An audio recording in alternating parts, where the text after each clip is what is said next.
Sekarang ini contohnya, Sudah sekarang lihat dolar udah hampir mencapai 17 ya, Iya. sudah menuju ke sana.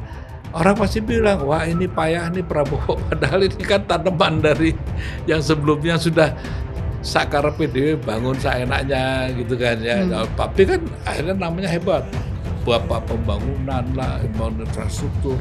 Tapi pertanyaan saya, bangunan dasar kemanusiaan dan kepribadian manusia Indonesia kemana? Jadi dia mau ke Golkar bisa aja, Mas Jokowi monggo sampean bawa aja 100 triliun pasti terima itu mana aja lah gitu kan. Saya kok nggak melihat ada perlawanan yang signifikan ya kalau ada uang gitu ya kayak gitu. Nah itu yang membuat kenapa Pak Jokowi menjadi kuat. Memang itu laut udah dikurung gitu ya, nelayan nggak bisa melaut, pembangunan dipusatkan hanya di situ, sekelilingnya nggak diperhatiin kok. Itu kan manusia juga ya. Jadi saya bilang, Mas Aguan, sampean itu kan cuma juga jadi begitu ya. Bahwasanya sekarang sampean juga tentang petento ya karena diberi kekuasaan. Ya, jadi ya siapa yang memberi penguasa gitu loh. Sobat DN, hari ini Open Minded kedatangan tamu seorang budayawan dan juga mantan politisi atau biasa juga sekarang disebut sebagai kritikus, Eros Djarot. Kami akan berbincang sejumlah isu aktual, mulai dari pemecatan mantan Presiden Joko Widodo dan keluarganya dari PDI Perjuangan, soal status PSN PIK 2, hingga diperiksanya sejumlah petinggi PDIP. Terakhir yang diperiksa adalah mantan Menkumham Yasona Lauli oleh KPK terkait buronan Harun Masiku. Bersama saya Yasmin Muntas dalam Open Minded.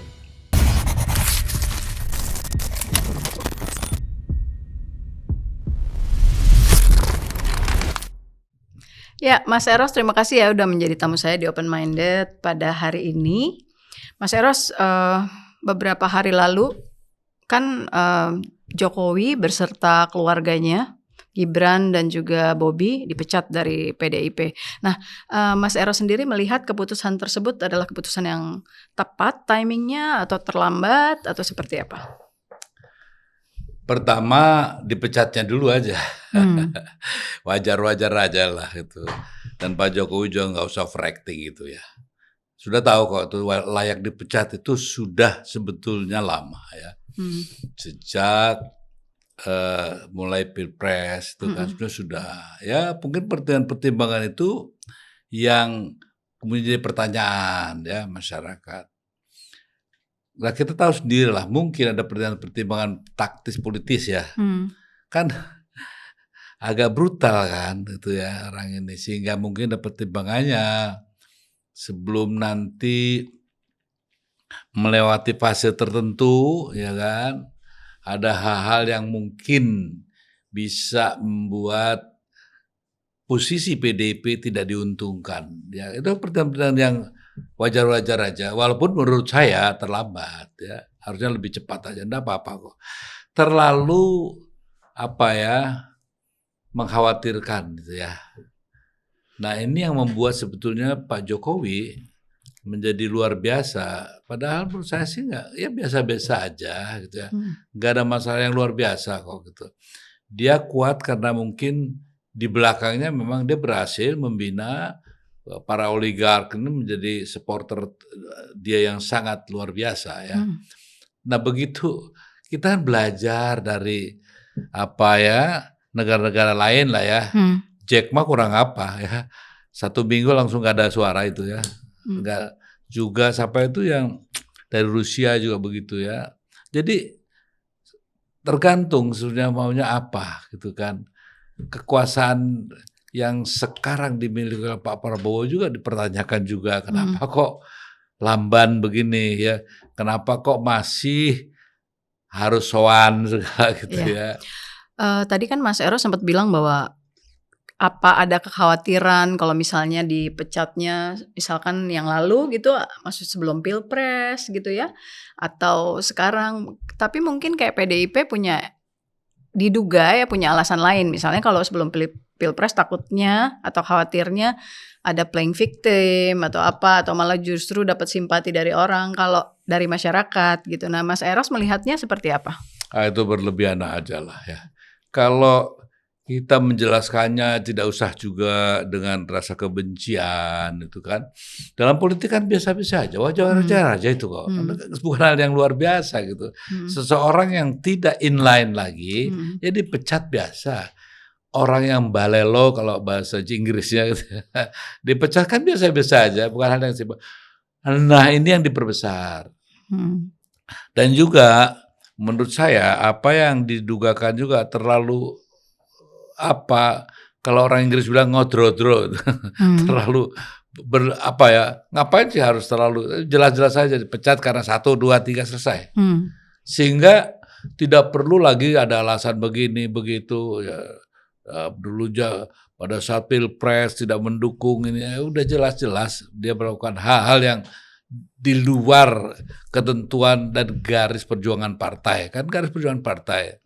Jadi waktu itu kan saya ingat sekali kok, saya kan juga yang mendesain itu hak prerogatif itu. Waktu itu kan hak prerogatif itu kita desain, ya, saya yang terlibat, saya mendesainnya itu. Untuk memberikan satu kewenangan penuh pada ketua umum supaya nggak mudah waktu saat kita masih PDI ya dipecah belah gitu ya, agar solid. Lah kalau Pak Harto ya sebagai pemimpin tunggal yang solid, ya kita juga harus punya pemimpin yang jadi oposisi harus solid juga, yang nggak mudah. Makanya diberikan hak prerogatif. Maksudnya saat itu setelah selesai ya kita Orde Baru sudah kita bisa lengserkan, harusnya sebagai partai yang mempunyai cita-cita menegakkan demokrasi, ya memang hak prerogatif itu sebetulnya sudah dirubah, tapi kan diteruskan. Ya. Nah kalau udah tanggung, ada hak prerogatif tangan Pak Mega ya. Ya melakukan pemecatan itu nggak ada masalah kok. Cuman saya nggak tahu ya. Kenapa takutnya mungkin MD3 juga menunggu gitu ya. So kehilangan jabatan ketua DPR gitu ya. DPR. Kalau menurut saya sih satu kok. Marwah PDIP itu hanya satu. Begitu dia menyuarakan suara batin rakyatnya, perjuangan dan cita-cita rakyatnya, keinginan rakyatnya, dia akan kembali kok menjadi partai yang dipercaya ya. Tapi kalau itu dilaksanakan, ya orang sekalipun ya hanya yang bersifat salon itu ya orang melihat bahwa Pak Jokowi yang lebih gimana gitu ya. Padahal kita lihat sekarang kan ya kalau bagi yang awam, saya kemarin sempat melihat wawancaranya Laksamana Soekardi gitu ya. Ya, kalau Laksamana kan punya sesuatu yang harus diselesaikan sama Megawati gitu kan. Kalau saya tidak ada kepentingan itu kan ya. Jadi memang juga apa yang dilakukan itu mungkin terlalu subjektif ya. Saya mencoba melihat bahwa memang ada kelemahan Mbak Mega. Ini juga satu hal yang harus PDI pahami gitu kan. Jadi boleh saja kita kalau secara internal silakan. Tapi begitu tampil di publik sebagai figur ya pemimpin bangsa gitu kan, harusnya kan juga tidak terlalu tampil yang biasanya sering kok agak terlalu kurang ditata ya bahasanya, cara penyampaiannya. Dulu waktu masih saya sama beliau itu saya selalu mencoba mengawasi itu ya, mengingatkan dan bahkan harus kita sepakati dulu ini harusnya begini. Nah sekarang ini mungkin karena nggak ada orang, pokoknya apa yang ibu lakukan tuh pokoknya semua baik bagus, nah nggak ada yang mengkritisi sehingga mungkin begitu. Jadi maksud saya di satu sisi kita harus mengkritisi Pak Jokowi, tapi di sisi lain harusnya diberikan catatan ya pada Mbak Mega, mungkin harus lebih sejuk, lebih keibuan, mungkin akan lebih mengembalikan PDI pada jati dirinya yang sejak kita lahirkan PDIP. Nah, hal yang ini kan harus juga otokritik harus dilakukan lah. Ini yang bicara adalah Mas Eros sebagai salah satu pendiri PDIP ya. Arsitek ya dibilangnya begitu. Ya, kalau berlebihan kalau bilang arsitek. Tapi waktu itu memang saya yang dampingi dan saya tahu persis ya. Jadi yang banyak kemudian setelah Orde Baru tumbang itu kan Hmm. banyak para para pemasuk ya, Hmm. Hmm. yang nggak jelas juga Hmm. latar belakang Oke. ideologinya, Hmm. pijakan dan arah politiknya, Hmm. sehingga memang kemudian jadi kabur gitu ya. Mas Eros melihat masuknya Jokowi ke PDIP itu termasuk orang yang tadi Mas sebutkan Di nggak? PDIP itu orang masuk tuh ada 3 alasan ya. Hmm. Satu, karena ideologis, Hmm. karena kepentingan, ya karena iseng aja pengen coba-coba, siapa tahu nasib aku berubah kan begitu. Jadi ya memang sebegitulah, apalagi dengan terbukanya siapa yang punya uang, dialah yang menjadi penting di setiap partai manapun ya. Iya. Nah, sehingga hal-hal ini kan sering terjadi tidak hanya di PDIP. Hmm. Jadi kader yang dari dulunya sudah loyal dan kualitasnya bagus, karena nggak punya uang tersingkir. Hmm. Sehingga bentuk sekarang itu kita bicara perjuangan rakyat, Hmm. ideologi, itu ilusi. Hmm. Karena itu udah kayak seluruh partai, hampir seluruhnya. Saya PT ini aja, dagang aja itu, Hmm. ya perusahaan dagang. Hmm. Jadi PD kemudian pindah jadi CV, ada yang PT gitu loh. Hmm. Nah ini aja bentuknya aja baru ada yang CV, ada yang PT, Iya. ada juga cuman khusus untuk biro calo gitu. Jadi ya ini yang harus direvitalisasi lagi. Iya. Kita ingat kembali, teman-teman yang sama-sama dulu direformasi. Hmm. Jadi kalau yang sekarang yang baru-baru itu pada ngomong seenaknya sendiri gitu ya. Hmm. Karena nggak tahu apa yang kita coba perjuangkan dari reformasi dulu. Jadi wajar-wajar aja. Nah, pemecatan-pemecatan ini semua kalau dihubungkan dengan cita-cita reformasi, ya wajar-wajar aja. Iya. Tapi juga wajar juga orang mengkritisi PDIP gitu loh. Hmm. Ya. Kan alasan pemecatan itu ketiga-tiganya dianggap kalau Gibran maju dari partai lain, kalau Jokowi dan Bobi mendukung kandidat dari partai lain, kandidat presiden, dan Jokowi plus dianggap intervensi Mahkamah Konstitusi. Nah, menurut Mas Eros, sepertinya harusnya pada saat itulah ya dipecat, nggak perlu ragu-ragu lah gitu. Tapi mungkin aja ada juga yang mengatakan bahwa pengennya setelah tidak jadi presiden gitu, mungkin ada rasa pakeuh gitu Ya, memecat tapi presiden. memang bukan pekewo, itu realita politik. Hmm. Pak Jokowi itu kurang mentaati azas yang namanya kelayakan kepatutan, ya, code of conduct itu nggak ada, semau dia aja, gitu kan. Karena tahu begitu ya memang kalau saya juga akan berpikir tunggu dulu, selama the power is in his hand, gitu, kekuatan masih begitu luar biasa, Perpu aja bisa gampang kok dia buatkan gitu kan, sehingga memang harus punya pertimbangan yang saya pahami ya untuk hal seperti itu, strategis ya kan? ya, supaya ya itu jangan Ya. terganggu tiba-tiba Ya. hal yang lain yang tadi Ya Mas Eros sebut. karena dia bisa menggunakan seluruh otoritas kekuasaan tangan dia itu, nggak megang sampai timbul istilah partai coklat, gitu ya. Kemudian mereka yang bermasalah disantase gitu kan. Awas ya kalau kamu ini tak buka lo kasusmu gitu kan. Saya punya semua orang-orang di DPR, di Banggar semua kan. Data intelijen kan gitu kan. Data intelijen lah ya, termasuk juga yang orang-orang DPR semua itu yang mungkin bermasalah ya. Tapi yang nggak bermasalah nggak takut gitu ya. Nah, hal ini kan realita politik bahwa dia menggunakan kekuasaannya untuk apapun demi tujuan yang dia inginkan, itu sudah terbukti kan. Nah, sehingga memang betul-betul itu bisa juga kita pahami, walaupun mungkin terlalu terlambat sangat gitu ya. Oke, Mas, kalau ngelihat statementnya Jokowi setelah dipecat kan mengatakan saya ini partai perorangan, kalau nggak salah seperti itu ya kurang lebih. Mas sendiri melihat itu statement yang menandakan Saya apa? Saya nggak pernah bahas statement dia kok. Buat gitu apa ya? dibahas gitu loh.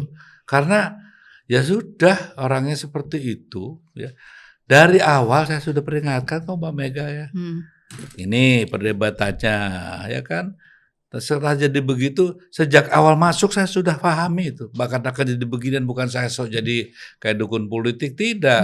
Tapi kalau orang Jawa bilang katuranggan aja udah jelas itu kan. Jadi kita melihat cara bertutur, cara berperilaku segala macam kan, cara bicara itu kan mewakili isi itu ya. Sehingga saya pikir waktu itu ya memang waduh nggak bisa dipertimbangkan lagi. Mas Taufik setuju ya toh. Waktu perdagangan, cuman kan ya Mbak Meganya juga waktu itu kan yang mengizinkan, ya toh. Mengizinkan. Ya Pak Jokowi sejak dari Solo. Wali kota Solo. Ya. Nah, kemudian ke gubernur sama juga kan. Waktu gubernur sebenarnya saya sudah mulai ikut tuh ya. Tolong dipikirkan kembali, gitu kan. Kenapa Mas Eros punya statement itu, punya pemikiran seperti itu untuk dipikirkan kembali? Ya kan saya bicara sama orangnya. Saya dalam ginilah, apa yang Anda bicarakan, apa yang Anda pertanyakan itu mewakili diri Anda dan pemikiran Anda kan, gitu. Sebetulnya nggak usah lama-lama ya, bahwa kalau kita nanam apel tuh nggak mungkin keluarnya itu nanti nangka, itu nggak mungkin, gitu.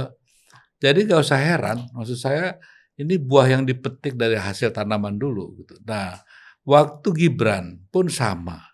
Saya sudah peringatkan, apa iya ini azas kepatutan, kelayakan. Bahkan Pratekno, Mensesnek, pernah saya tanyakan, Mas, gimana sih Mas? Ini kan kurang elok lah, nggak layak. Ya. Nanti kalau diikuti sama gubernur, bupati, anaknya, istrinya itu gimana? Jawabannya seorang mantan rektor. Ya. Karena saya terbuka loh ngomongnya. Biar nanti kalau Mas ini gak ini, ayo kita suruh datang aja di sini, kita ayo berpodcast berdua, kamu yang nanyain itu ya. Bilang, saya tanya, Mas gimana? Jawaban yang menarik jawabannya. Maaf ya Mas Eros, kan tidak ada ya, aturan yang dilanggar secara hukum. Tidak ada pasal yang dilanggar pun. Saya kaget. Loh, sekarang semua hal kembali seperti itu loh Mas, alasannya, iya kan?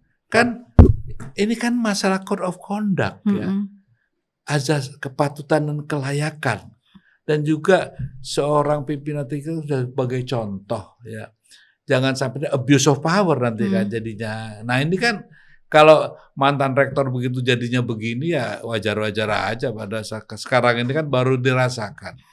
Sedikit kritik Pak Jokowi dulu kan dianggap wah pengkhianat apalah gitu.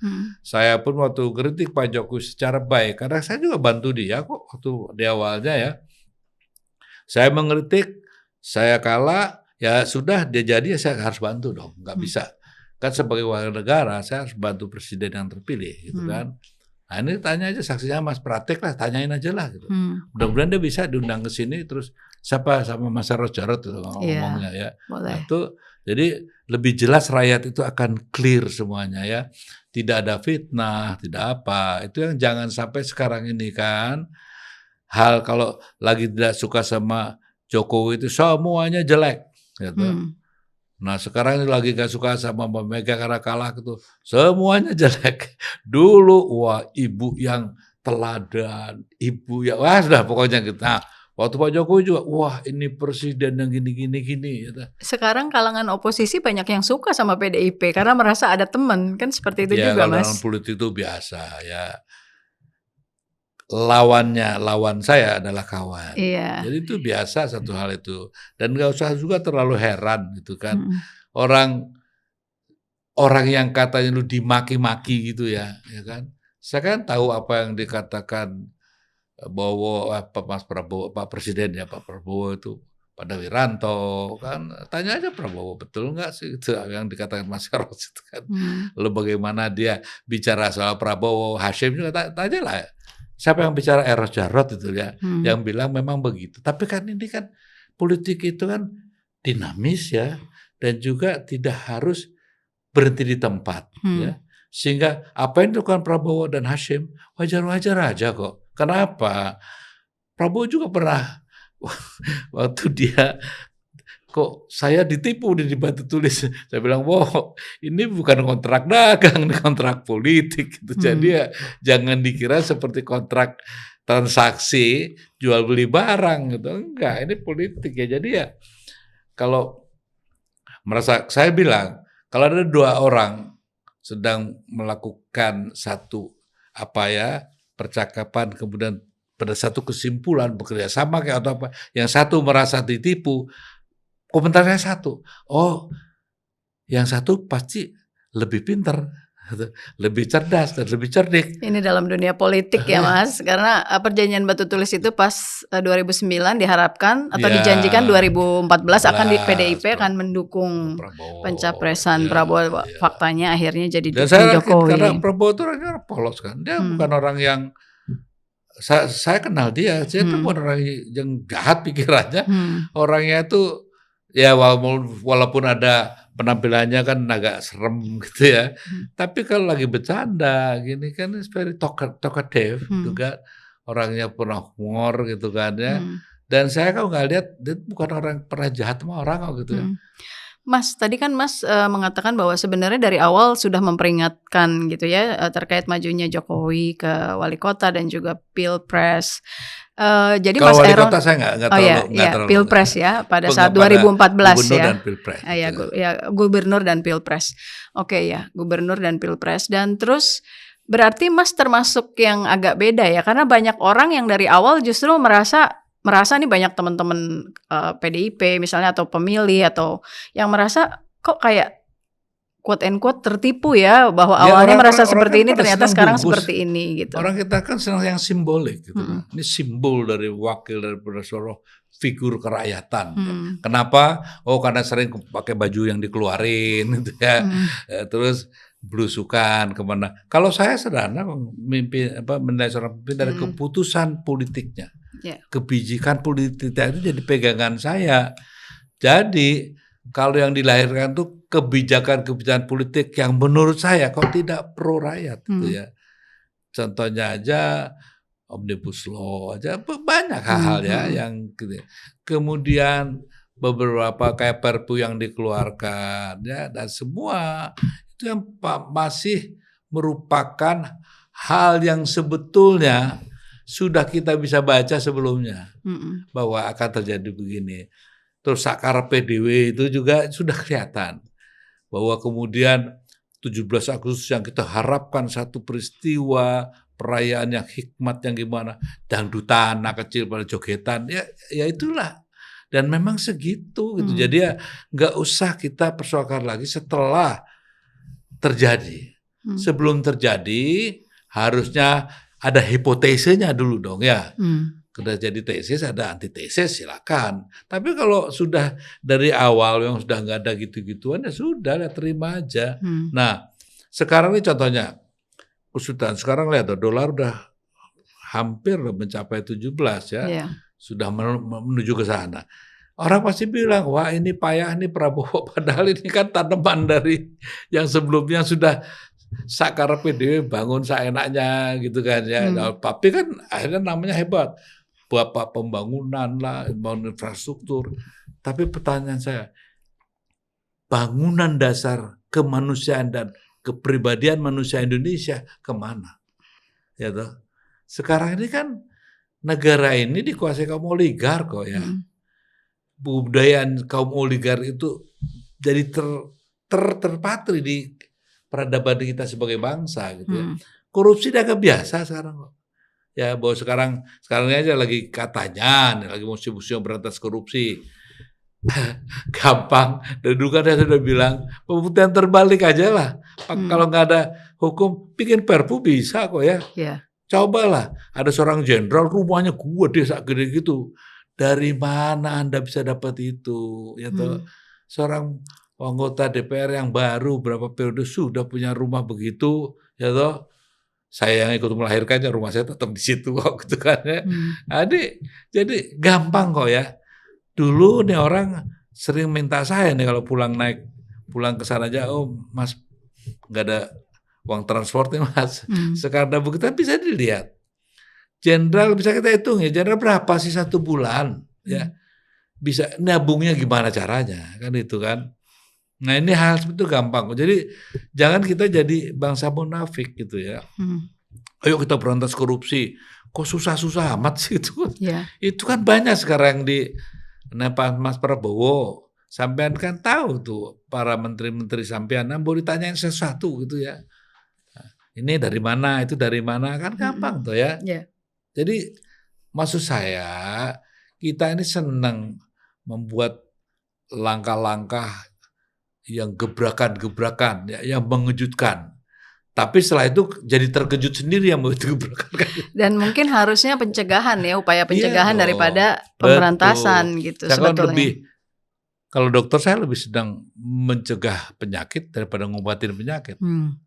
Mas, kalau balik ke sedikit soal Jokowi lagi, banyak pendapat di berbagai kalangan ya, ada beberapa pengamat yang mengatakan bahwa Jokowi itu susah masuk ke partai yang sudah ada, yang existing gitu. Kalau PDIP kan memang sudah dipecat.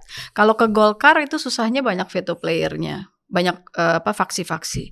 Nah, sementara kalau Gerindra sendiri akan menimbulkan matahari kembar gitu di partai tersebut, karena kan sekarang ini Prabowo sentris gitu. Nah, menurut Mas Eros, kira-kira Jokowi akan ke partai yang ada atau dia bagusnya bikin partai baru? Karena itu juga bisa semacam pembuktian terhadap PDIP. Menurut Mas Eros gimana?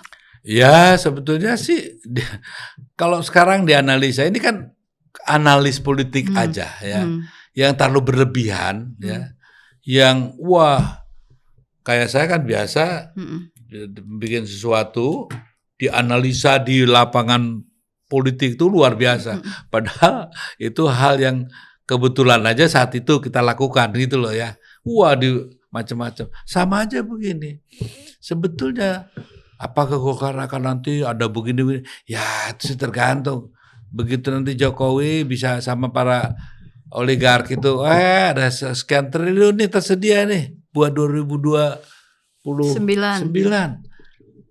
Bisa jadi semuanya luluh itu kan. Everything is about money. Kan saya bilang kan.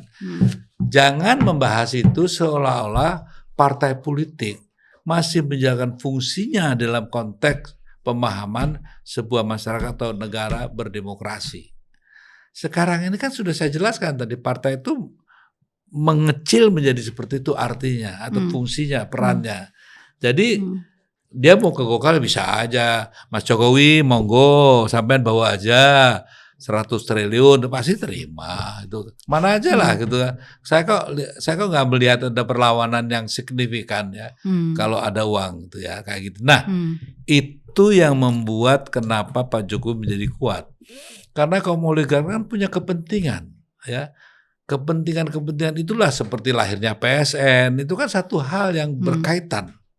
Berkaitan dengan realita bahwa Pak Jokowi ini friend of, ini orang kita, sahabat kita, harus kita jaga, harus kita terus jaga supaya citranya menjadi seorang yang ya populis, orang yang dicintai rakyat, orang yang akan mensejahterakan Indonesia. Nah, audit, ayo deh saya bilang, saya tantang, audit deh semua, dari mulai tahun berapa, di term keduanya aja. Yang pertama mungkin belum terlalu banyak bisa diaudit. Jadi kalau misalnya tadi kan Mas sudah singgung soal PSN dan PIK 2 ya.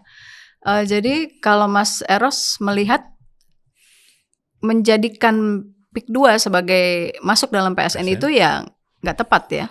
Bukan nggak tepat, saya kan hanya orang yang percaya sama si Aguan belakangan ini lewat Tempo, bukan lewat Aguan. Dia bilang katanya itu kan seperti balas jasa dia, ya. Harus menjaga muka presiden, ya kan? Nah, berarti kan ada deal dong di situ ya. Loh, bukan saya loh yang ngomong loh. Aguan kalau enggak salahkan Tempo. Kalau Tempo mengatakan begitu kan, bahwasanya loh saya ini kan menjaga wajah presiden, muka presiden, gitu. Makanya kasarnya nih, saya kan terpaksa lah ke situ. Biar presiden kita nggak malu. Nah, untuk itu kemudian lahir PSN di akhir-akhir jabatannya loh ya, PIK 2 Maret 2024 ya. Nah, setelah terpilih presiden baru. Makanya ini apa ini kayak gitu loh. Lalu bawa berkelit dengan macam-macam alasan macam-macam, ya toh? Termasuk seorang jenderal juga kawan saya Mas Hendro, kemudian Yoris segala gitu. Gini deh. Saya kan baru minggu lalu kepik ya. Bahkan beberapa kali ya, saya lihat sendiri kok. Nanti ada buktinya. Jadi bukan katanya, bukan. Ya, nyatanya. Nah, ini yang perlu kita renungkan bersama. Nyatanya apa? Hasil Mas Eros turun ke sana apa yang Mas Ya Eros memang lihat? itu. Memang itu laut sudah dikurung gitu ya. Nelayan nggak sama laut. Pembangunan yang dipusatkan hanya di situ, sekelilingnya nggak diperhatiin kok. Itu kan manusia juga ya. Ini yang Mas Eros datengin PIK 2. PIK 2. Ya beginilah. Juga harus disadarkan ya. Bahwa gini deh. Kadang-kadang orang selalu bilang, waduh Mas Eros ini anti Cina. Enak aja. Saya ini ketua, pendiri lagi ya. Bhinneka Tionghoa Nasionalis Indonesia. Saya pendirinya. Anggotanya semuanya keturunan banyak ya, ke Indonesia juga. Dan saya orang yang juga ikut sama Gus Dur. Barong saya pas kita silakan menjadi bagian daripada Indonesia gitu ya. Jadi nggak tepat, cuman satu deh. Saya ajak nih ya pendengar semua, kita tenang, jangan ada sentimen apapun, tenang aja lah ya. Oke. Pertama ya, Indonesia sekarang ini sebetulnya satu dalam keadaan yang perlu kita pertanyakan kembali ke-Indonesiaan yang diharapkan sebagai para pendiri republik ya. Gini. Kalau kita lihat ya, Indonesia itu kalau bicara tanah aja ya, yang strategi semua, itu hanya dikuasai 10-25 orang, nggak lebih. Iya. Ya, dari sekian juta ya. Oke, apalagi? Mau tanya apa lagi? Yang namanya industri. Ya itu juga orangnya. 10-25 orang itulah. Yang itu juga lagi ya. Yang bisa dilihat di Forbes. Dia berkali-kali saya omongkan supaya jelas. Ketiga, apalagi di bidang perdagangan, ya dia juga 9 bahan pokok kita, dia juga kok sebagai ya playernya ya. Apalagi sekarang udah masuk di mana? Di pendidikan. Mereka juga. Apalagi tambah lagi di pers yang mempengaruhi perilaku manusia ya, di media sosial media semua dia, pendidikan dia ya.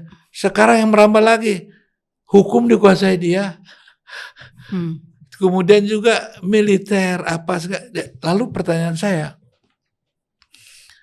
apa kekuatan ini tidak dilihat sebagai satu ancaman yang cukup serius kita bicara tentang Indonesia ke depan ya? Anda percaya 2045 itu ada kebangkitan ya? Indonesia emas supaya Indonesia cemas gitu ya? Ya, kenapa? Kumpulan segerombolan orang bodoh yang susah dapat edukasi itu kan. Oke, sekarang mau dikasih makan setiap hari, ya makanan pulang ke rumah jadi bodoh lagi. Pulang ke rumah. Nah, ini yang harus dipikirkan bersama. Bagaimana kelompok tertentu bisa kekayaannya, reserve kita berapa sih? Indonesia itu berapa ya? Sekitar 160-an dah, billion dollar. Ya kita itu yang orang-orang kaya itu ya. Kekayaannya kita jumlahkan. Sama loh kekuatannya. Ya. Masa hal ini kalau saya utarakan, wah Mas Eros anti Cina. Sorry. Siapa yang rasialis di sini? Tidak.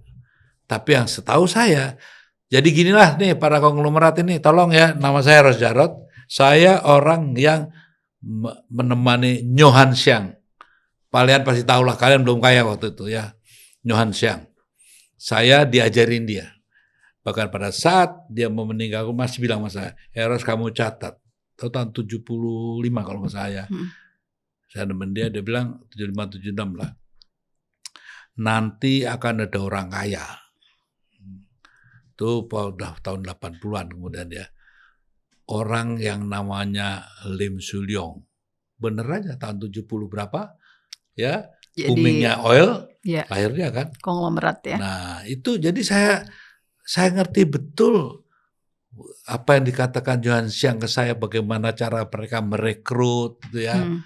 Merekrut teman-teman dari ras tertentu gitu ya. Jadi saya ini bukan rasialis. kan aneh kalau dibilang, kalau kita membahas ini langsung rasialis, gitu.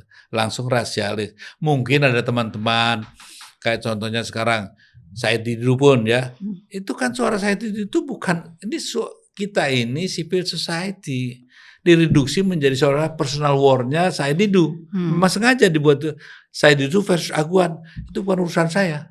Urusan saya, negara Indonesia ya, dengan para oligark yang boleh dikatakan kekuatannya begitu besar sehingga bisa mengarahkan jalannya berbangsa dan bernegara dengan kekuatannya. Kenapa? Mau jadi apa sih? Kamu mau jadi apa sih? Mau jadi sampai mau jadi lurah pun ya, sampai jadi presiden harus deal sama mereka kok.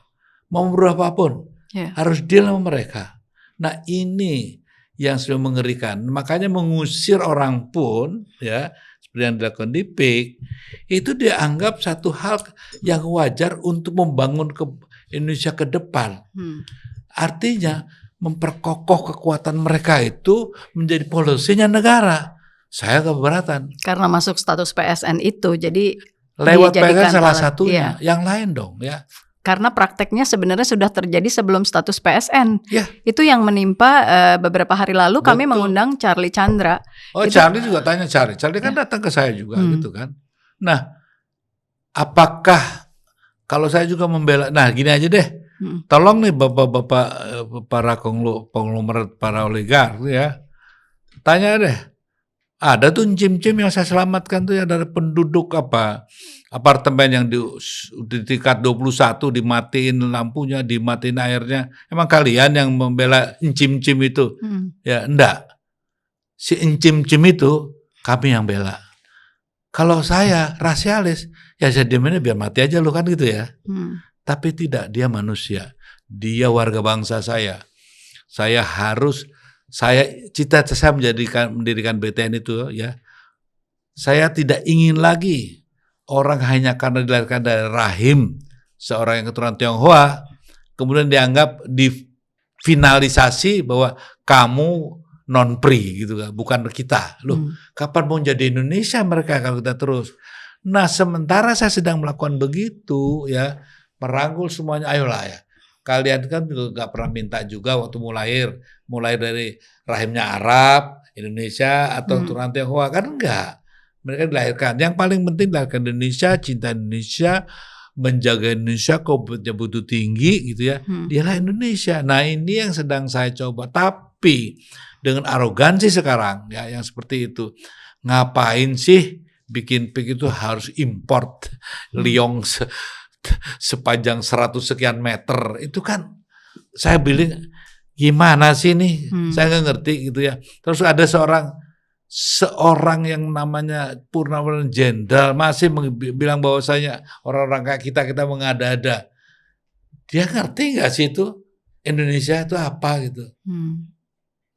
Kan katanya kalau disamakan seolah-olah di setiap negara juga ada pecinan. Sebentar ya, ada kesejarahannya. Lihat kesejarahannya dong. Lain sama glodok misalnya gitu ya. Baru apa salah dipindahin dari glodok lebih ngeri lagi. Oh jadi mau dijadiin glodok gitu. Kenapa pakai PSN? Sederhana kan?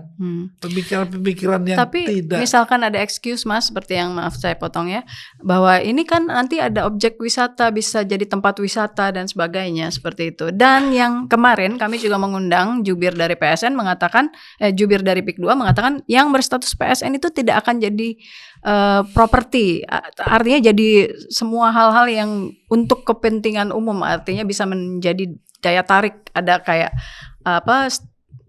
tempat konser musik yang katanya lebih luas dari ICE BSD dan sebagainya seperti itu. Itu saya bukan dikatakan oleh jubir ya, tapi saya baca juga dari tempat lain. Salah satu tujuannya PIK 2 itu. Kalau itu memang dirasakan dengan baik, sebagaimana seharus dan semestinya, pasti nggak ribut kok. Iya. Pasti nggak ribut. BSD ya, itu kan besar ya, ribut nggak orang? Kan nggak. Iya. Tapi begitu di PSN kan dengan hal yang tidak jelas ini wajar. Sebetulnya ini blessing in disguise menurut saya, menunjukkan bahwa selama ini memang ternyata begini toh cara kerjanya kayak gitu ya. Jadi tolonglah kita jangan terlalu, saya nggak ada sentimen pribadi sama Pak Jokowi kok. Hmm. Cuman satu, jangan dong ya drama itu selesaikanlah, janganlah. Orang Indonesia memang senang drama Korea itu, drakor ya, maka dibuatlah seolah-olah begini. Tapi kita lihat sekarang, dampaknya sekarang loh ya. Pak Prabowo ini nggak gampang loh running the country ya. Utangnya segimana gitu kan. Sekarang dolar sudah begini juga. Terus kemudian apa? Kita punya Menteri Keuangan yang sangat agresif itu. Untuk dapat uang, pajak naikkan. Kenapa kita tidak berpikir yang lain? Masih ada kok jalan keluar yang bisa kita lakukan. Ya. Misalnya apa, Mas? Loh, bagaimana sekarang contohnya orang bisa berdagang kalau semua dimatikan seperti yang saya katakan tadi ya. Sama bahkan retail pun udah nggak bisa lagi. Orang itu tuh juga. Jadi semuanya itu tuh juga. Kenapa sih itu yang orang-orang yang sekarang ini deh? Masa kita cuman bayar pajak itu aja, padahal Undang-Undang Dasar 45 pasal 3 bilang nggak begitu ya, bahwa kekayaan bumi kita harus untuk kesejahteraan sepenuhnya. Waktu ada booming harga batu bara, kita apa sih yang dapat cuman itu pajak, dari pajak yang itu pun kalau memang dibayar benar, itu ada 2 pembukuan biasanya kan gitu ya. Nah, coba ini dipikir ulang lah ya. Itu kan dari situ kan sebenarnya banyak penghasilan negara bisa dihasilkan. Uang di Singapura, saya waktu sedang bin Pameka, saya tahu itu. Singapura tuh besar tuh banyak uang di Indonesia yang di sana kok ya. Hasil korupsi di sana cukup banyak. Nah, dulu saya kan pernah ngurusin beginian ya. Saya tahu persis. Uang di Pertamina aja loh berapa billion itu masih ada waktu itu. Coba dong itu secara serius diurus ya. Diusut lah. Makanya saya bilang, kalau mau betul di negara itu jangan cuman pencitraan ya. Kenapa saya memilih untuk di luar selama ini? Ya karena saya pikir saya nggak mau involve. Karena saya coba paling enggak. Saya ingin mati saya itu anak-anak saya bilang this is my father dan saya tidak terlibat ini itu.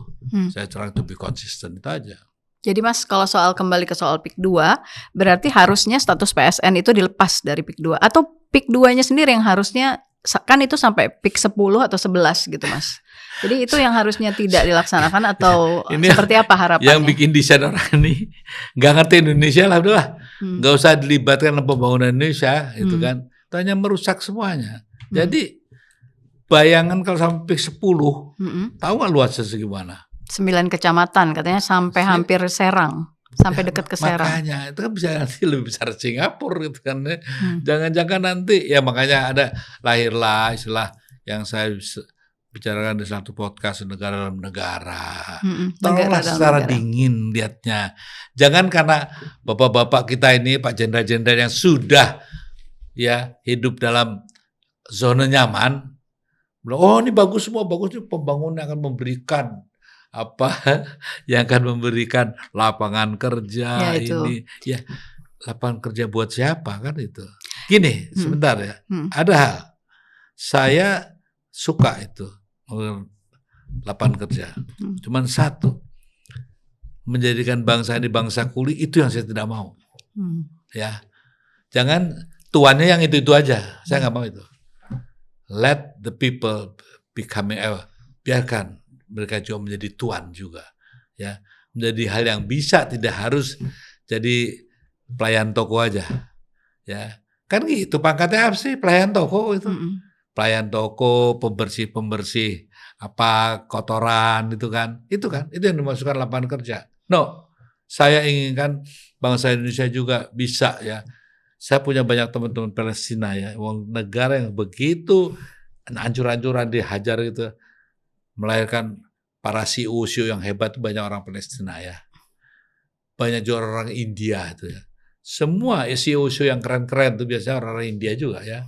Nah, human investment kita nggak pernah pikirkan. Hanya sebatas aja TKW dan memberi lapangan kerja seperti apa. Gitu kan. Kan di Indonesia yang kaya seperti ini, yang harus dikelola memerlukan banyak sarjana hebat, ya. Banyak orang-orang hebat yang bisa membangun bangsanya. Bukan targetnya suruh jadi pesuruh toko, penunggu toko atau penunggu restoran itu kan ya, atau pembersih-bersih lantai restoran. Ya artinya jangan jadi pekerja kasar, harusnya pekerja yang lebih tinggi jabatannya. Pengertiannya, dipahaminya loh. Memberi lapangan kerjanya itu lapangan kerja apa sih loh gitu kan. Jadi saya tuh keselnya apa? Masa sih bangsa saya seperti itu diperlakukan gitu. Kan kita memberi lapangan kerja, ya apa? Lapangan kerja seperti itu.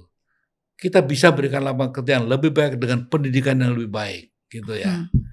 Uang segitu banyak yang digelontorkan, itu bisa bikin universitas yang hebat tuh ya. Nah ini yang saya minta kepada teman-teman, janganlah emosional gitu ya. Loh, kok Mas Eros marah-marah terus? Ya Tuhan, gimana saya harus ngomong nih ya? Kok marah-marah dinilai? Enggak marah-marah, ini enggak benar ya. Anda mau, ya gini deh, orang-orang yang sekarang hebat-hebat yang oligark itu, ajak ke sini ya, suruh tanya aja. Tanya aja siapa pujangga Indonesia, ya kan? Siapa pembuat ini itu apa? Baca buku apa aja? Apa itu namanya Ronggo Wasito? Apa tuh ini? Apa itu? Gak ada yang tahu. Gak tahu Indonesia diserahkan untuk membuat satu komunitas ya bangsa yang masa bisa jadi namanya juga Indonesia. Dengan peradaban sebatas apa pemikiran dia, ada pemahaman dia, ya. Yang penting gue udah bisa bangun ini, bangun itu, ya. Tapi dampaknya apa?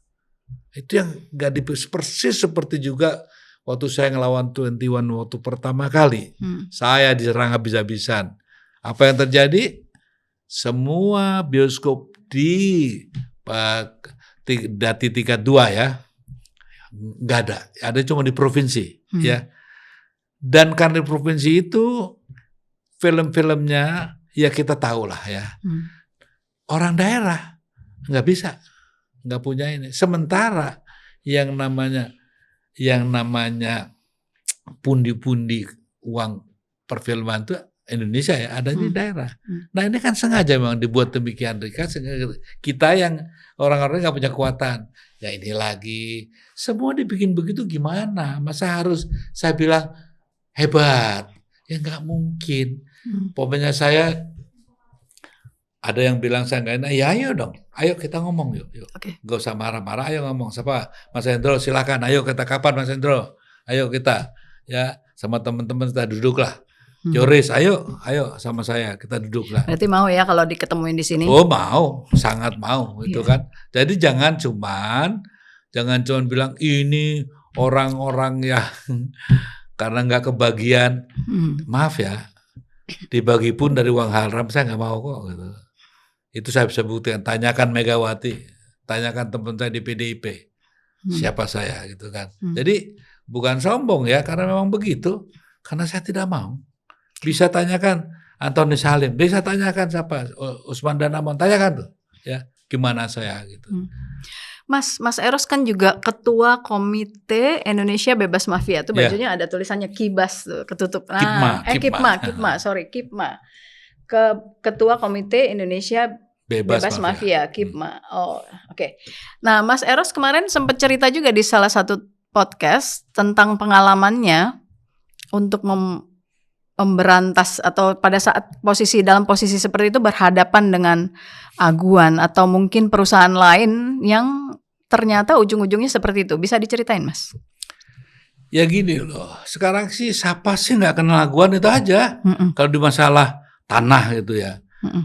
Berarti saya menfitnah dong. Tapi ini semuanya kenyataannya begitu ya.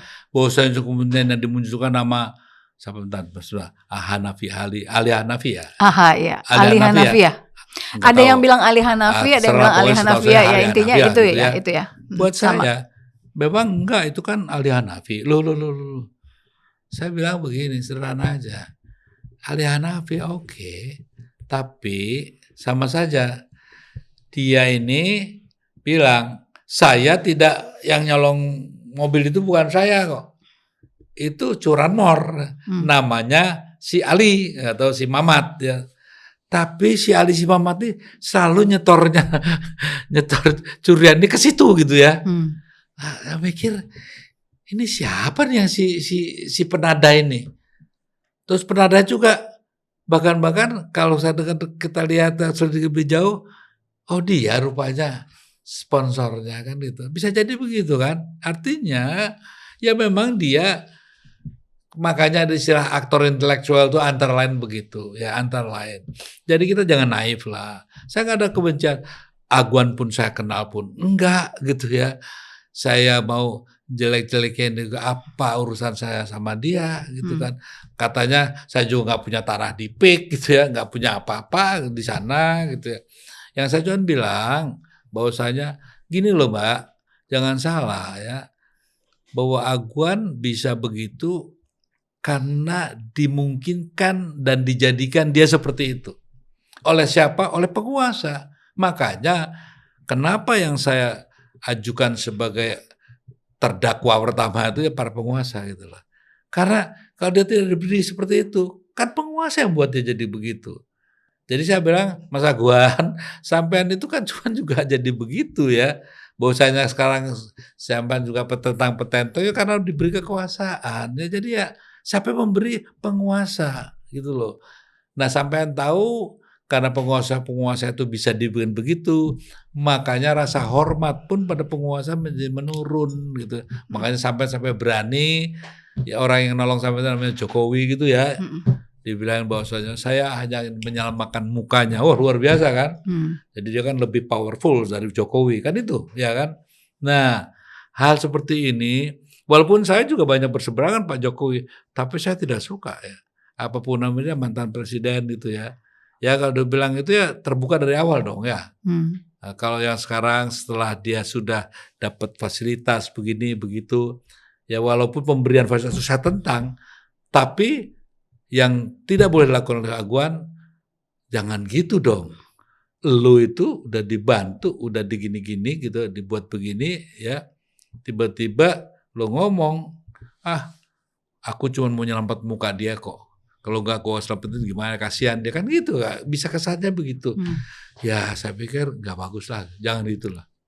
Ya apalagi posisinya memang sudah lengser, sekarang sudah susah untuk melakukan apapun lah ya manuver. Tapi Pak Jokowi masih punya beberapa manuver, nanti kita ke situ Mas. Tapi sedikit saya mau minta tanggapan Mas Eros dengan rencana pembangunan 3 juta rumah, terus ada rumah gratis 250 oleh Aguan yang disampaikan oleh Marwarar Sirait. Nah itu Mas Eros melihat itu. Nisbet sama Topler juga udah ngomong kok.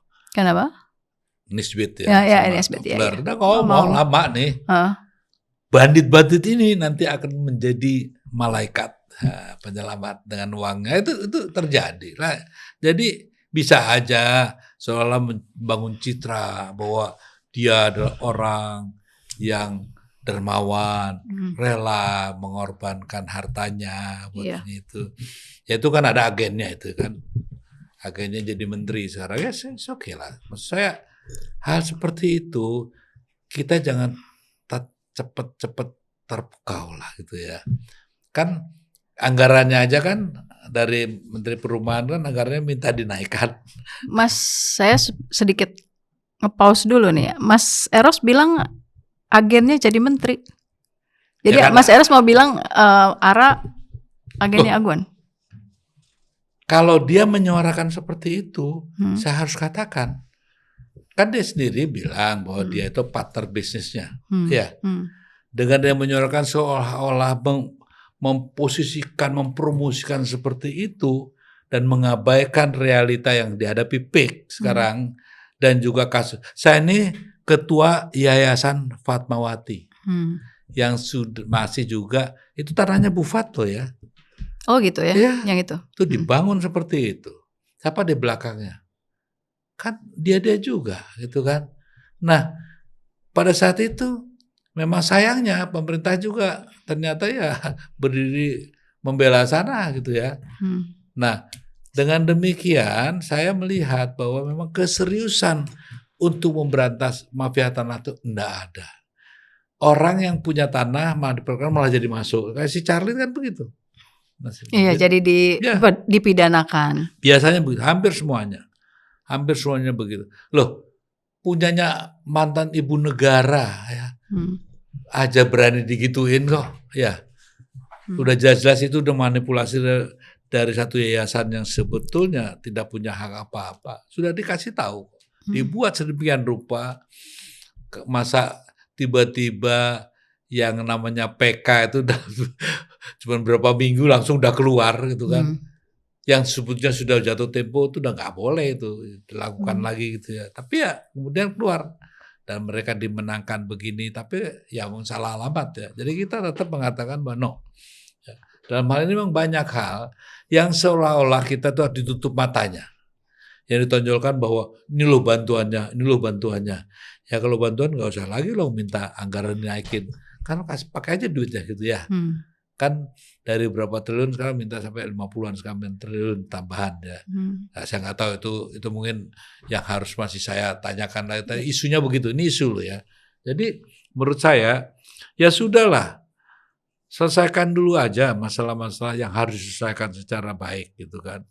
Anies Budiarjo juga tuh ya, dia ini malah dia dipenjarakan, dia yang punya apa sih bisa terbalik-balik gitu kan. Ya. Itu Jadi kayak negara kekuasaan hukum bisa di adjust ya, di adjust. Nah, makanya hal seperti itu kan yang menurut saya buat apa sih? Ayo kita selesaikan baik-baik lah, ya kan? Jangan cuman nyuruh orang lah. Ada lagi satu nih mantan jenderal KKO gitu apa marinir gitu ya. Ya yang mengatakan itu tidak benar. Ya datang dong ke persidangan ya. Kan pernah datang, Nono Sampurna kan pernah diundang ke persidangan, datang dong. Ya. Sekarang jadi dirutnya kan? Ya, nah kalau memang Anda begitu, kan saya tahu, saya kok salah satu yang dibisikin Pak Beni untuk dititipkan waktu itu ya, untuk jadi ajudannya Mbak Mega. Come on, saya kan tahu, kecuali orang lain gitu ya, saya kan ikut dalam awalnya gitu kan. Jadi Mas Hendro pun saya kenal dari awal, siapa sih yang meloloskan Megawati di Jakarta Selatan? Mas Hendro lupa ya gitu kan. Kan kita berdua. Ingat di Hotel Borobudur satu kamar. Anda waktu jadi Panglima Jakarta. Jadi sudahlah. Saya udah malas ngomong masalah. Cuman kalau ngelihat kok jadi begini sih semuanya gitu ya. Prihatin gitu loh. Keprihatinan seorang teman. Ya.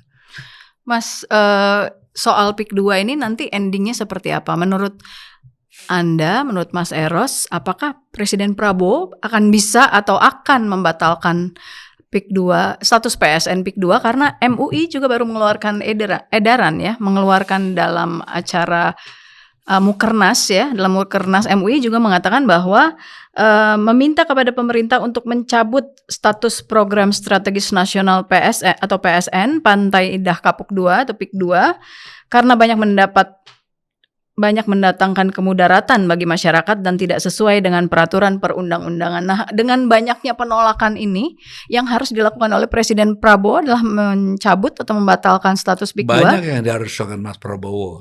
Kita kasih waktu lah ya. Paling nggak saya yakin adalah di catatan itu. Kalau masih Prabowo yang saya kenal. Dan kalau tidak dibayang-bayangi oleh terserah. Presiden yang lama Prabowo, misalnya. Jangan lakukan slow motion suicide. Ada suicide pakai slow motion. Jadi bunuh diri secara perlahan. Ya, kenapa? Kalau Anda warisi hal-hal yang tidak bagus ini dan pertahankan, Anda sedang melakukan proses yang namanya the slow motion suicide. Gitu ya. Nah, itu yang sebetulnya saya kok yakin dia kan bukan orang bodoh gitu ya. Jadi kalau mau diperbodoh dan menjadi bodoh, wah itu memang udah masuk ke jaringan slow motion suicide yang saya khawatirkan. Kalau saya rasa kita daripada terus mengkritik, ayo kita bantu lah ya. Kita bantu Mas Prabowo supaya bisa menyelesaikan dengan baik.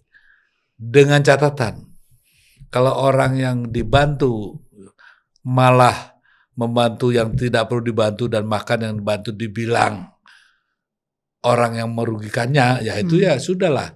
Sudah memang Indonesia itu memang gak tahu salah apa sih negeri ini gitu kan. Dapat presiden yang gini-gini terus. Nah, saya kok berpikir positif aja dulu ya. Jangan terlalu sudon gitu ya. Saya kok yakin pasti akan diselesaikan. Ya, sebab kalau enggak, saya tidak akan mungkin lagi bilang jenderal. bilang Jenderal Prabowo, no enggak, saya bilang apa, mungkin korporalnya ketinggian kali ya, saya rendahkan serendah itu. Makanya saya yakin, saya kenal keluarganya, dia decent family gitu ya. Saya yakin juga komitmennya terhadap kekayaan nasionalisme dia saya tidak ragukan. Rasanya kok pasti dilakukan itu, pembatalan itu saya yakini akan dicabut ya. Mas, salah satu kemandirian atau supaya Presiden Prabowo lepas dari bayang-bayang presiden yang sebelumnya, menurut Anda perlu nggak sih, nggak perlu sowan-sowanan gitu, maksudnya nggak perlu saling berkunjung Ya atau silaturahmi itu nggak masalah boleh, ya. ya. Cuman waktunya aja. Waktu mau mengumumkan kabinet datang, keluar negeri datang, jadi udahlah. Saya bilang sampai teman saya ini nih biasa nih kalau orang Solo tuh kan biasa pakai klenik gitu ya. Bilang saya, Mas, aku wes kondo loh, Mas saya saya sudah bilang loh, nanti kalau disuguhin minuman di rumahnya Pak Jokowi jangan diminum. Wah, biasa orang Solo kan gitu kan. Alah ya wes lah, orang minum kopi saya nggak boleh, saya bilang gitu kan, saya bercandain. Woi hati-hati Mas, ngurang iso malik gini gitu kan. Jadi bisa balik kayak ada bagus ya, mungkin kalau yang secara teknologi ada pernah nonton nggak Manchuria Candidate ya itu di planting gitu. Nah kalau di wilayah kita tuh pakai si doa-doa itu disebul. Itu filmnya Denzel Washington kalau Denzel nggak salah. Washington. Nah itu lihat tuh. Bagaimana seorang ibu ya. Ini kan ada kasusnya apa juga masalah ibu Gibran dan ibu itu kan bisa aja kan. Nonton itu deh. Nah, kemudian diterjemahkan dalam kultur kita. Ya nganggo jampi-jampi gitu kan. Pakai dukun-dukun, pakai sebul-sebul gitu loh ya. Karena mentransfer ininya chip itu kan belum sampai ke situ kita bisa ya. Jadi ya pakai dukun lah gitu. Ini guyonnya. Tapi satu hal Mas, kenapa guyon itu lahir? Karena begini, Anda pidato loh Mas Prabowo ya. Di depan waktu pelantikan, luar biasa. Gegap gempitanya sambutan rakyat. Terus kalau bahasa Inggrisnya di Solo tuh, kok mancal kutis gitu langsung. Waktu ngumumin kok, loh kok gini gitu loh. Kabinet, loh kok gini gitu loh. Jadi kayak tidak sesuai ekspektasi ya. Mau berantas korupsi, loh kok mainannya sama dia gitu kan. Jadi rakyatnya bingung gitu kan. Nah ini yang satu hal yang apa kalau bilang tanpa wah itu nanti kebencian terus rasialisme apa sih orang ini masa sih ini kan kalau siapa tuh yang si buzzer itu adalah apa analis tuh ya sebagai survei itu ada buzzer-buzzernya saya maklumin nggak apa-apa itu anak kemarin sore jadi buzzer tapi kalau jenderal jadi buzzer bingung juga saya sebentar umurnya hampir sama kan sama saya, ya kan. Hati-hati ya. You become the general because of something. Ya. Be a general, gitu loh. Itu yang saya minta supaya teman-teman. Be a general. And general always defend your country, the right of the people of your country, gitu kan. Ini kan sekarang akan atau pada saat kita taping ini atau pada saat ini ditayangkan adalah 2 bulan. 2 bulan Presiden Prabowo menjabat. Nah, Anda melihat sampai saat ini, Mas, apa yang sudah dilakukan oleh Presiden Prabowo dan layak untuk dapat kredit atau malah ya Anda melihat misalnya, ini masih semuanya masih dari Presiden Jokowi, mantan Presiden Jokowi gitu. Ada di bawah bayang-bayang itu enggak? Ya, gini loh. Mas Prabowo ini kan saya kenal orangnya itu sebenarnya ramah dia tuh. Ya. Nah ini kan dia tuh mungkin kurang gaul kali ya. Jebakan Batman tuh kan dia nggak kenal tuh, jebakan Batman gitu ya. Diundang kan bisa menimbulkan persepsi. Ya, how you deceive ya. Apa yang Anda lakukan itu sebetulnya bisa diolah. Seolah sowan minta petunjuk. Padahal mungkin aja datang ke sana Pak Jokowi minta begini, dia bilang, enak aja, gue mau jualan. Bisa aja gitu kan. Masa gue mau jalan enak aja loh, kan bisa aja gitu kan. tapi dipersepsikan demikian rupa, diolah sedemikian rupa, seolah-olah seperti itu. Tapi kan akhir-akhir ini sudah mulai ada dikit-dikit si Budiari diperiksa. Nah, kalau di Budiari semua dinyatakan bebas, tidak ada apa-apa, semua berjalan baik. Saya bilang, wow, makan apa sih lu? Kayak paling gitu, ya kan? Itu yang harusnya bisa saya letarkan seperti itu. Dengan hal sebagai kawan menyayangkan. Sebetulnya you can do better than that, gitu kan? Nah, nanti kalau umpamanya kasus Budiari itu udah menguap begitu aja, ya kan? Karena dia pernah bilang loh, boleh tangkap gue buka semuanya kayak gitu kan, ya kan? Ya. Nah, ayo, apakah itu? Nah, banyak lagi hal-hal yang perlu diselesaikan semua. Baik Budiari, kayak di kasus PDI juga, jangan lagi menyimpan utang kasus Harun Masiku. Selesaikan aja semuanya, open table gitu ya. Nah itu juga ada pertanyaan tuh Mas, itu kalau kayak beberapa hari lalu kan Yasona Lawli diperiksa kan, diperiksa. Nah apa yang Anda lihat dari situ Mas? Kayak ada hubungannya nih, berapa hari sebelumnya Jokowi dipecat dari PDIP, lalu kemudian beberapa hari kemudian ada pemanggilan petinggi PDIP. Gak ngerti saya cara memilih timing nih. Siapa sih penasihat politiknya? Atau memang sengaja menjeburin si Prabowo nih? Kayak cuma kemarin ada pameran, saya lihat sebulan datang. Dan saya katanya ini Mas ada masalah, bisa aja Mas harus buka. Saya datang sana, gak boleh masuk. Ke nasional tuh dari luarnya gak boleh masuk. Saya bilang begini. Akhirnya sapamnya mungkin ngelihat saya juga karena saya sopan sama dia.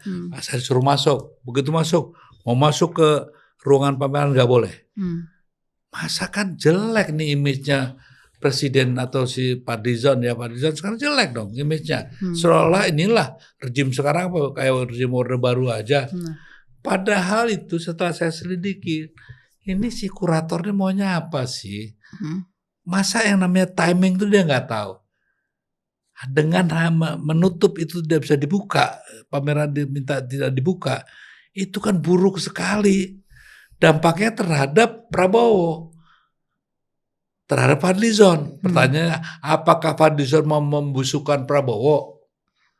Nggak mungkin. Nah pertanyaannya, apa nih maunya nih orang-orang yang melaporkan ini?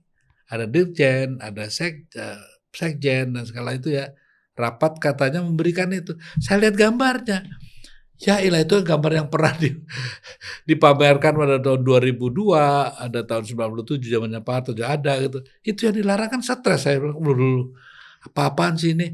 Nah, mungkin saja saya malah mencurigai, jangan-jangan ada desain nih, desain pembusukan yang diterima oleh Fadlizon sebagai input bagus. Padahal dengan timing yang jelek, yang sekarang ini kurang bagus. Nama pemerintah ini akan jadi jelek. Padahal kalau Prabowo lihat, saya kok yakin nggak apa-apa nih, lukisan kayak gini nggak masalah kan gitu ya. Tapi si kuratornya mungkin aja, saya nggak mau nuduh. Saya asumsikan sebagai orang yang mungkin mau nyari apalah ya, mementingkan karir dan nama dia gitu kan. Sehingga hal yang jauh lebih penting menjaga kewibawaan pemerintah, gitu. Menjaga nama pemerintah, menjaga nama Prabowo sebagai presiden baru agar tidak terpolesi dengan katanya ini sama aja kayak Orde Baru kan gitu. Ini dasar mantunya, ada suara-suara itu janganlah gitu ya. Tapi itu kan ditimbulkan gara-gara tindakan yang seperti menurut saya kayak orang awam aja nih yang jadi menteri gitu kan. Fadlizon loh ya, ini benar nih. Mungkin karena Fadlizon menerima, seorang menteri kan harus mendengarkan dirjen dan sekjennya mengatakan sudah pasti ya, ini saya kan biasa di tempat-tempat gituan ya, sudah kamu periksa, sudah kamu pelajari betul, kamu lihat betul, bagaimana menurut kamu gini? Ya memang tidak layak Pak, ini akan membahayakan. Oh ya sudah kalau itu stop aja dulu gitu ya, wajar kan. Cuman mungkin timingnya kebenaran ini kan bisa disengaja. Mau diambil timing begini supaya busuk nama pemerintah. Nah, hal yang sama dilakukan juga. Prabowo mungkin diundang dengan baik-baik aja dengan niat yang baik, gitu kan. Prabowo-nya ke sana, di sini diolah. Tuh lihat tuh, bos gue masih sakti nih, presiden baru aja sowan gitu, ya kan. Ini menteri sowan, memang diatur begitu, ya. Ya, ketua MPR juga sowan kan? Nah iya, karena apa? Ini kan semua orang yang nggak punya keyakinan diri yang tinggi gitu kan. Bukan kelasnya bukan kelas negarawan, memang ya wajar-wajar aja lah gitu ya. Jadi kalau misalnya Mas Eros melihat ya Prabowo dan Jokowi, ada yang bilang Prabowo masih di bawah bayang-bayang Jokowi. Sementara ada lagi yang bilang bahwa ini sebenarnya mereka sudah agak bisa jalan karena ya tadi yang Mas Eros kasih contoh, Budi Ari sudah mulai diperiksa dan lain sebagainya, orang-orang yang dikenal dekat dengan mantan Presiden Jokowi seperti itu. Nah, Anda sendiri melihatnya sebenarnya kita seperti lihat apa? Jaksa Agungnya diganti siapa gitu aja. Oke. Ya, kita lihat ya. Kalau dia bercanda ya selamat Mas Prabowo. Saya harus ingetin ya, tolong katakan don't do the slow motion suicide. Ya, Mas tadi udah nyebut-nyebut Harun Masiku dan dengan pemanggilan Yasona beberapa hari lalu, menurut Anda ini adalah upaya untuk ada upaya untuk target ke PDIP atau sebenarnya sungguh-sungguh KPK ingin menangkap Harun Masiku karena ini udah 5 tahun. Banyak yang harus ditangkap gitu. Ya. Jangan cuma Harun Masiku, masih banyak. Ya, nanti kalau perlu daftarnya saya sama Abraham Samad sama teman-teman lainnya kita siapin deh ya, duit. Kalau enggak itu baru yang namanya tebang pilih lagi. Semuanya hukum digunakan sebagai alat politik, jangan dong ya. Kalau memang Harun Masiku, Lauli juga bersalah, ya udah masukin aja, kenapa sih gitu ya? Even siapapun, even the president, even mantan presiden. Termasuk dalam hal ini siapapun ya, di PDIP siapa gitu kan. Oke. Tapi ada hal yang sama. Walaupun Pak Jokowi mantan presiden, tapi kalau dia melakukan kebijakan-kebijakan yang bersifat melanggar sangat serius, ya harus juga dong dihadapkan ke ini ya. Contohnya nih, yang PSN nih, apa sih alasannya? Ada apa sih? Nah, kalau terindikasi bahkan kemudian sudah terbukti ya sudah harus dong ya, nggak bisa, jangan dilindungi lagi. Kalau nggak, contohnya di Korea lah gitu ya, contohlah negara yang bagus dong ya. Jangan semua yang salah pun dimaafkan. Mikul dur mendem jero, yang dipikul nih siapa? Ya, sebenarnya saya nggak ngerti loh Mas, kalau Mas ngutip bahasa Jawa, tapi nggak apa-apa, saya juga. Kita harus menjunjung tinggi, mengangkat tinggi, dan kita maaf ya, menahan semuanya ini demi orang yang kita hormati. Loh, yang kita hormati itu layak gak kita hormati gitu loh. Oke, dibilang karena pembangunan jasanya begini-begini. Loh, kita juga bukan bangsa yang biadab ya. Yang ini kita berikan penghargaan. Yang ini kita berikan juga yang namanya juga punishment. Reward and punishment tetap berlaku. Tapi bukan berarti reward menghilangkan punishment. Tidak. Ya tetap harus diberlakukan terhadap mantan Presiden Jokowi kalau memang dianggap bersalah ya. Tapi kalau enggak ya jangan dong. Dan salah satunya adalah soal PSN PIK 2 ini harusnya ditindaklanjuti. Saya pikir ya memang harus dipertanggungjawabkan. Kan saya nggak bisa mengatakan harus dipenjara. Ya lihat nanti gitu. Tapi indikasi ke arah sana berdasarkan informasi dan data-data yang saya pelajari memang cukup mengkhawatirkan bahwa the first Indonesian president yang go to court, kayaknya kemungkinan Jokowi berpotensi ke sana. Oke. Terima kasih Mas Eros sudah jadi tamu saya di Open Minded. Terima kasih jangan juga. bosan lagi nanti kalau diundang ya. Oh, enggak lah. Yang penting gini, saya pesan sama semuanya ya. Cobalah jangan terlalu, kalau orang Jawa bilang ojo gumunan. Jangan orang yang dikit-dikit ngeliat penampilan, wah hebat ya. Pokoknya contohnya seorang jenderal bicara, ini buat kesejahteraan rakyat, percaya. Ini buat percaya, jangan dong. Cobalah kita rakyat Indonesia, sudahlah, masa pembodohan kita udah terlalu panjang. Saya bangkitlah dari kebodohan itu. bangkitlah dari tidur panjang yang ditidurkan secara tidak normal ini gitu ya. Ayo kita bangkit, bangun tanpa rasa yang dendam atau marah-marah. Hanya itu aja. Dan kepada Mbak yang kita yang cantik ini jaga kesehatan. Semua kita jaga kesehatan lahir batin. Oke, makasih Mas Eros. Assalamualaikum warahmatullahi wabarakatuh. Sobat DN, saya pamit dulu. Sampai jumpa di program Open Minded lainnya dan program-program menarik dari Diskursus Network lainnya. Assalamualaikum warahmatullahi wabarakatuh. Terima kasih Mas Eros.